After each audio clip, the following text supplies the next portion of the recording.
Welcome to True Drew Podcast, your source for all things Nancy Drew. I'm your host, Avery, and on this podcast, we'll discuss everything from the Nancy Drew books, to computer games, to movie adaptations, and TV shows. Nothing is off the table. So if you're a True Drew, you'll definitely want to tune in for this podcast. Hello, True Drews, and welcome back to the podcast. For today's episode 27, it's going to be a great one because we're going to be talking about Secrets Can Kill, one of the first games produced by HerInteractive. Also, I hope you had an intense flashback just like I did when I heard that music. Can we just take a second to appreciate just how cool the intro game music was for the Nancy Drew games? They kept this intro music for several of the games, but just listen to a clip of it for a second.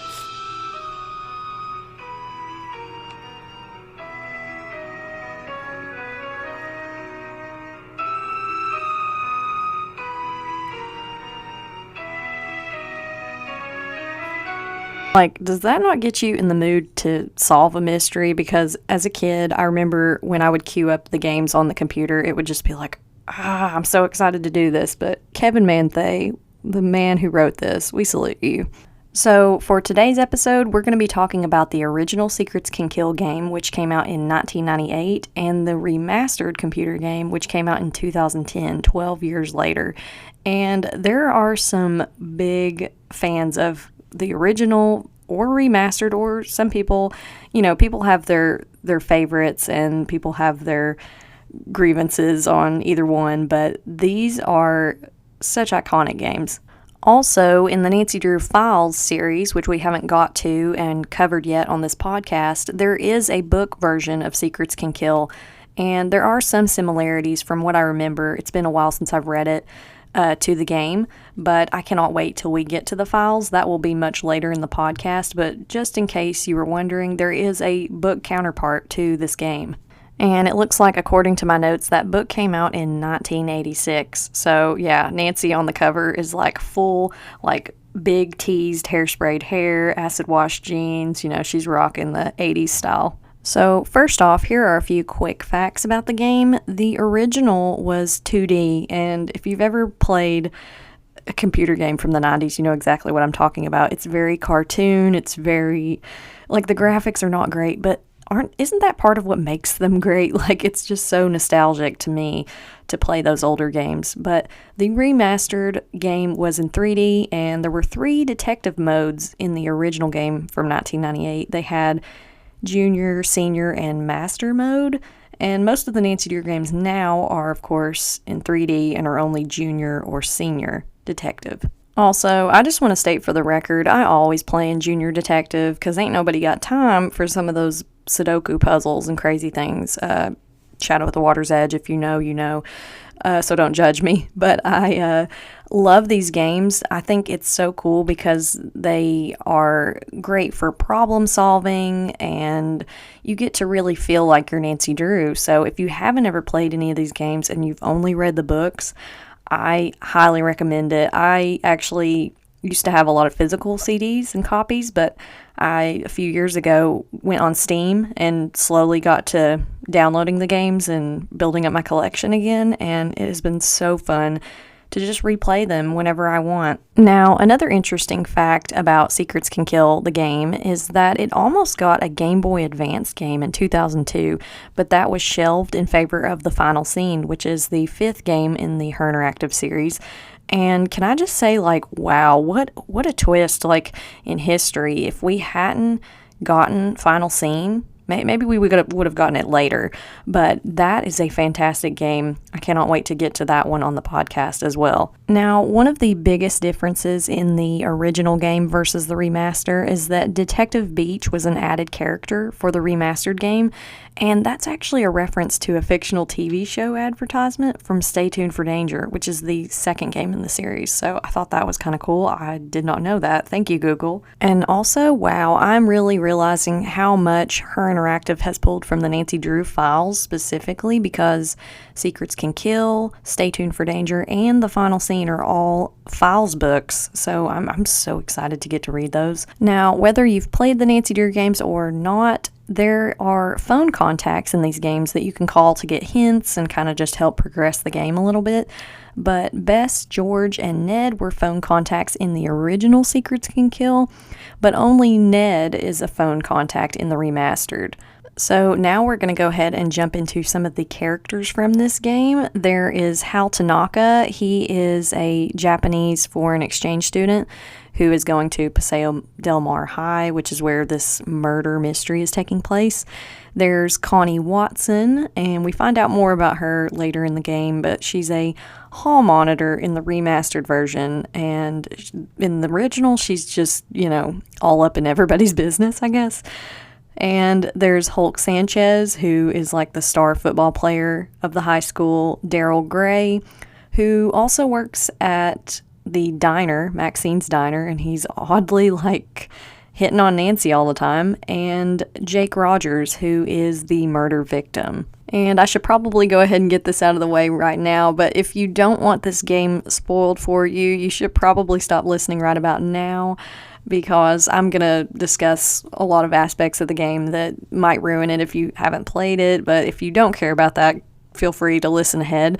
But the other characters are Uncle Steve / Detective Beach / Prisoner 4321A and Mitch Dillon. Okay, so one of the things that I did in the last game episode that we did, which was on Secret of the Old Clock, I tried my best to impersonate some of these characters, and I'll try my best, but here we go.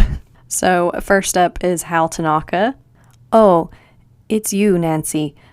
I am very embarrassed to see you again. Connie Watson. Hi, I'm Connie. You're not from around here, are you? Hulk Sanchez. Whoa, a new girl at school. Do you realize what destiny has brought you today? Daryl Gray. Welcome to Maxine's. I'm Daryl Gray. And Detective Beach / creepy Uncle Steve.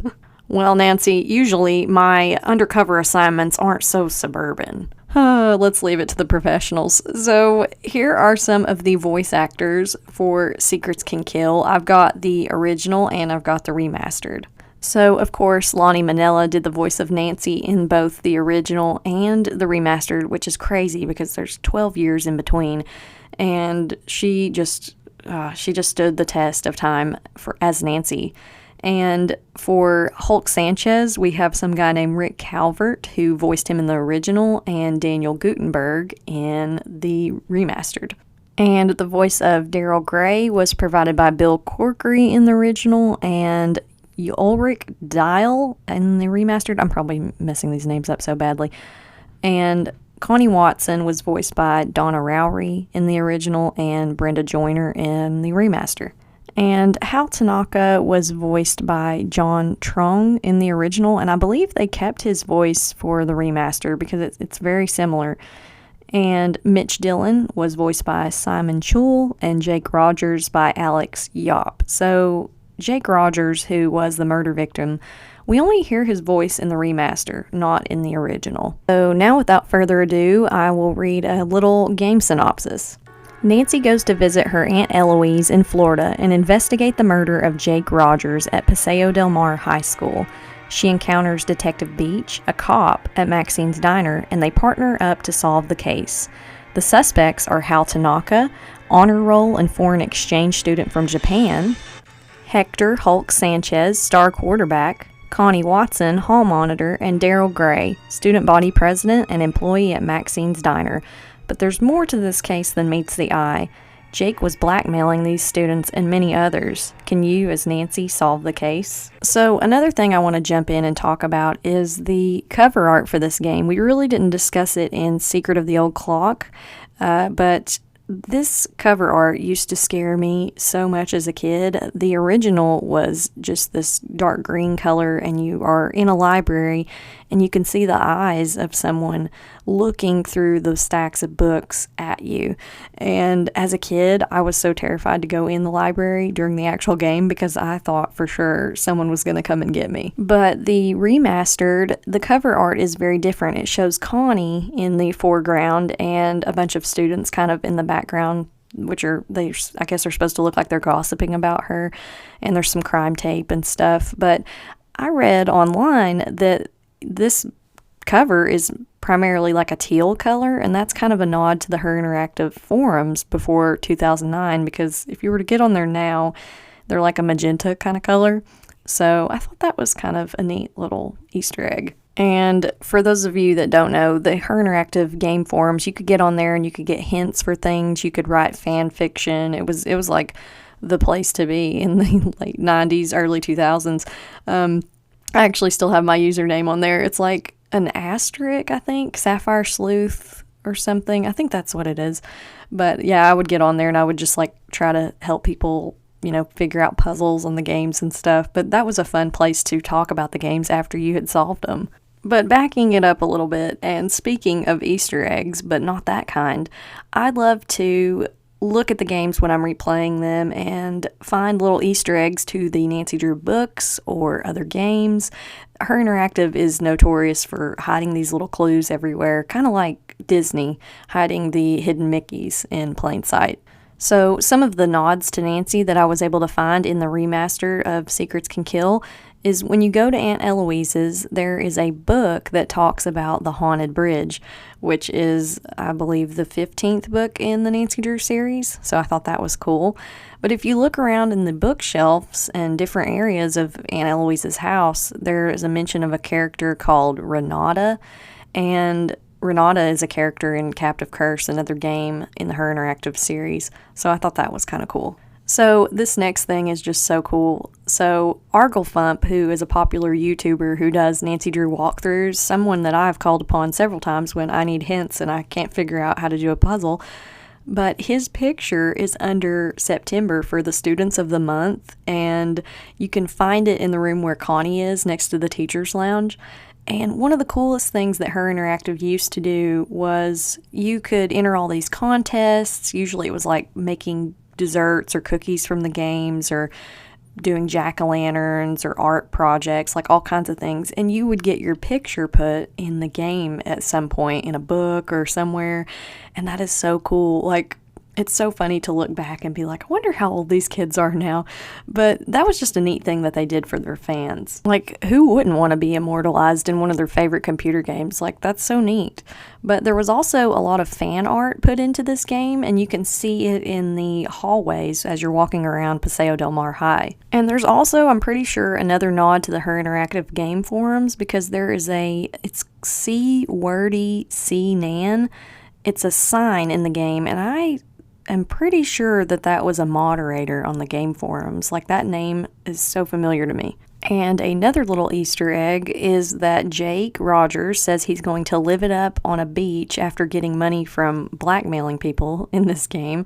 And you see this on the VHS tape when you finally find it, but it shows a pamphlet for Dread Isle Resort, which was the resort that Nancy goes to and gets stuck in Ransom of the Seven Ships. So that was kind of funny. I just love how the books and the games are so interconnected, and it's just so neat how they pay attention to the small details like that. Now, onto the actual Easter eggs in this game. Apparently, in the remastered, if you go to the soda machine and you press Cool Pop Spot Grape, you get an Easter egg and quarters.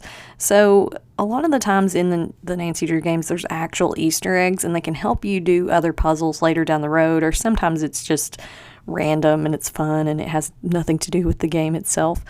But you can also get an Easter egg if you solve the puzzle box of Jake's before you go to the boiler room, which I thought was kind of neat. But in the original game, which I can't get to play on my computer, unfortunately, you can also call Tony's Pizza, Jake's locker number, and Aunt Eloise, who sounds suspiciously like Prudence Rutherford. And you can also call this number called Save the Manatees, which I think I remember doing this as a kid. And there was these sound effects of cows because, manatees, sea cows. But just some little interesting Easter eggs in the remastered and the original. So I also took some direct notes on this game like I do when I'm reading the books, because there's things that stick out to me that I didn't remember from the last replay. So the first thing that I wrote down is Detective Beach / Uncle Steve is so creepy. So he's supposed to be, Nancy's contact. He's working undercover trying to figure out who killed Jake Rogers, but turns out he is actually the one who kind of facilitated and killed Jake, and he wants the information that Jake had because he was blackmailing him.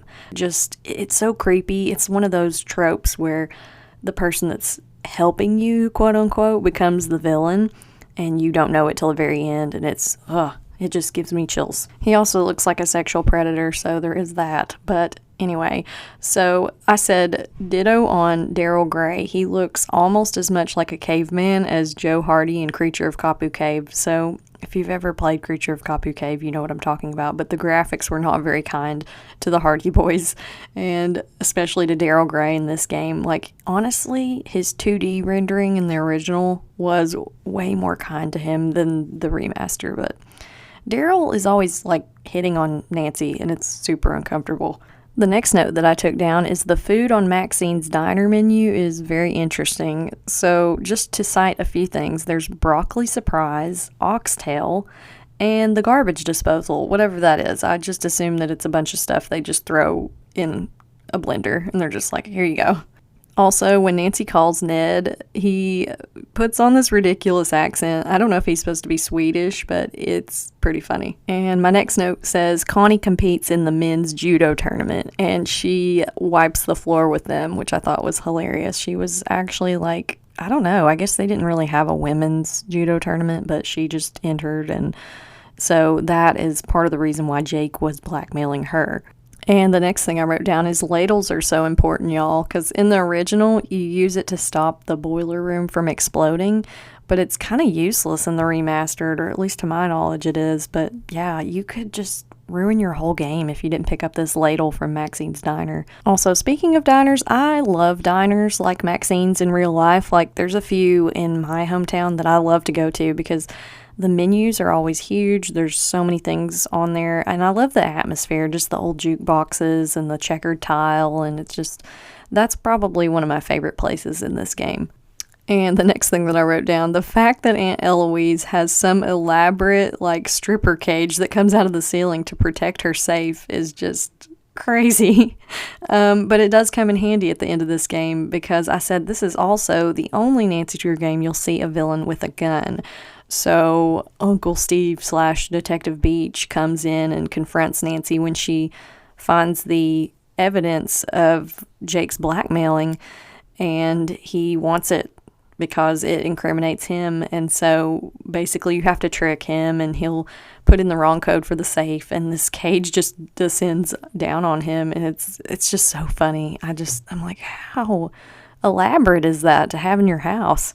But in the original Secrets Can Kill, Nancy, Connie, and Daryl go to fight Mitch Dillon at this pharmacy, and Nancy grabs the gun when it gets kicked away. So in the remastered, I guess they were just okay, we can't have Nancy Drew holding a gun. That's just not her MO. But it was interesting how they rewrote the end of this one. I know a lot of people don't like it, but it's a pretty enjoyable game. It's a quick game. I think you can play this game in an hour or less if you're speed running it, but it's a pretty entertaining game. But yeah, the last twist of this game is Nancy figures out that Detective Beach / Uncle Steve is prisoner 4321A, and I could not help but think about Les Mis 24601, and I was just this is funny. I feel like they thought of it too when they made this part of the game, but I thought that was hilarious. Now, I did write down a few funny quotes from this game that stuck out to me, and this first quote is from Nancy herself, and she said, "It was nothing. Let's just say I ran into an old flame." And she says this, I think, actually to Detective Beach, quote unquote, in the diner, because she goes down to the boiler room on a tip to investigate and then ends up getting locked in there and almost burned to a crisp. So I love that she kind of just had the humor there. And then the second funny quote that I wrote down was actually from Detective Beach, Prisoner 4321A, and it is, "My intuition says that Blondie Burger Boy is involved somehow." So he was really gunning for Daryl Gray. He was like, he has a motive, and he was just basically trying to find anybody to pin it on so he wouldn't go back to jail. So now for this next section of the episode, I wrote down some allusions to real life because I feel like this is part of the reason why I love the Nancy Drew games so much, is because they seem like they could be real. You know, some things are a little bit of a stretch, but so Aunt Eloise has the actual Nancy Drew books. If you open up a trunk in her house, you can see the yellow spines of the books.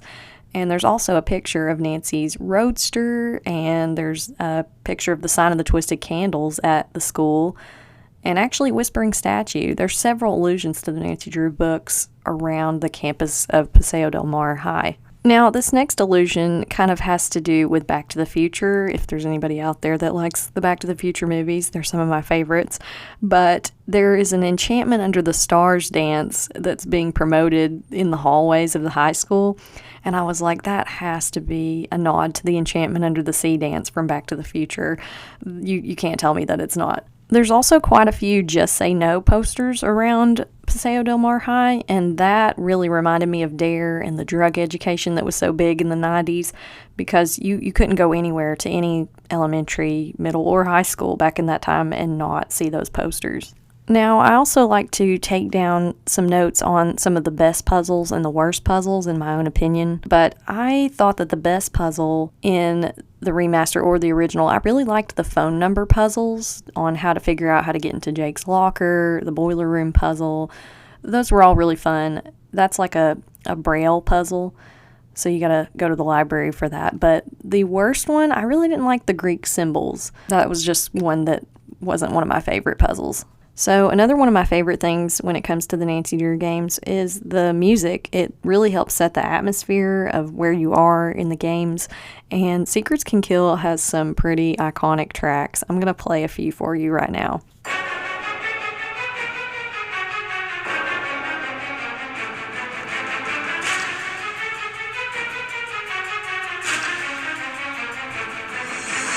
I mean, does that not get your adrenaline going? Because it does for me. Now, this next track I played earlier in the episode, but it's kind of when you're in the school and in the library, and it's really creepy music.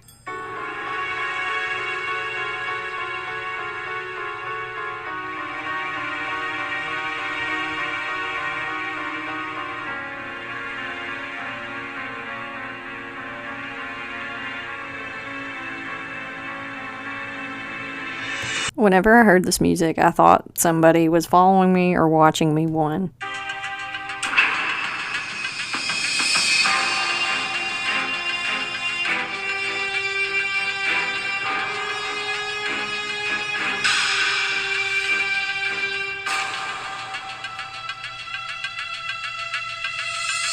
And then we have this random track that doesn't seem to fit in with the rest of the soundtrack, but maybe it's a nod to Connie and her judo skills. I don't know.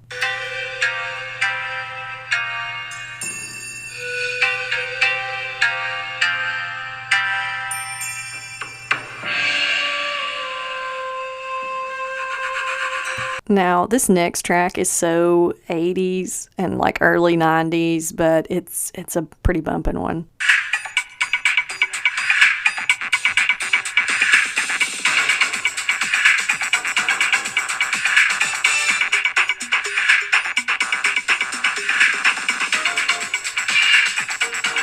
And probably one of my favorites is the music that we hear at Maxine's Diner.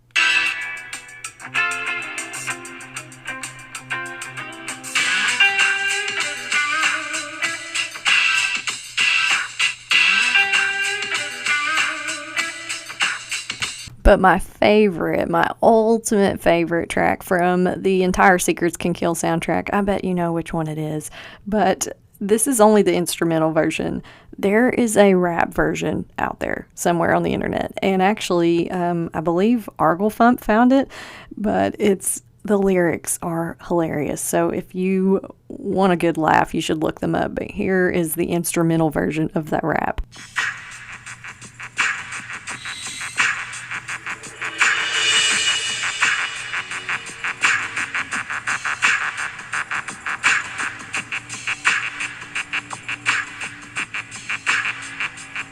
I mean, I don't know about you, but that makes me want to like catch some bad guys and throw them in jail. But like, I don't know, just the soundtrack for this entire game of Secrets Can Kill, I gave it a 3 magnifying glass rating because it's not like the best, because some of the music doesn't really seem to go together, but it does fit each location of where you are in the game, and it's just so 90s. I love it. Now, we finally come to the end of this episode. This was a bit of a longer one, but for the game rating of Secrets Can Kill, I think for the original and the remastered, I'm going to give it 2 magnifying glasses because it's a little too fast and a little too easy of a game to me. And Uncle Steve and Daryl are just creepy. Those are my only notes. But it's still a very good game. And this was, the original, when it first came out, it was kind of groundbreaking. I think they actually dedicated it to, I think, Mildred Wirt Benson.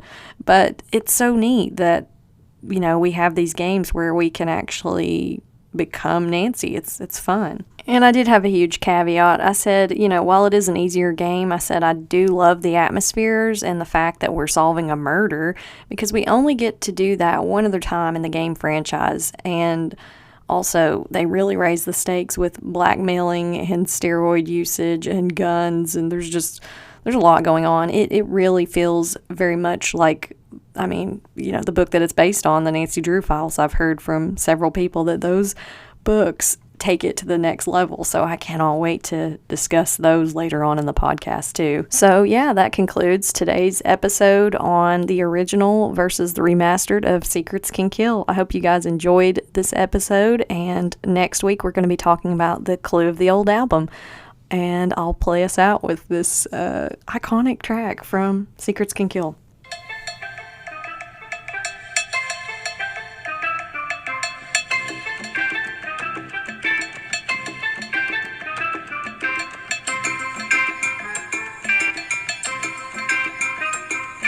Thank you for listening to this episode of True Drew Podcast. If you'd like to stay up to date on the latest information and new episodes, our Instagram is True Drew Podcast. Or for general inquiries, you can email us at truedrewpodcast@gmail.com.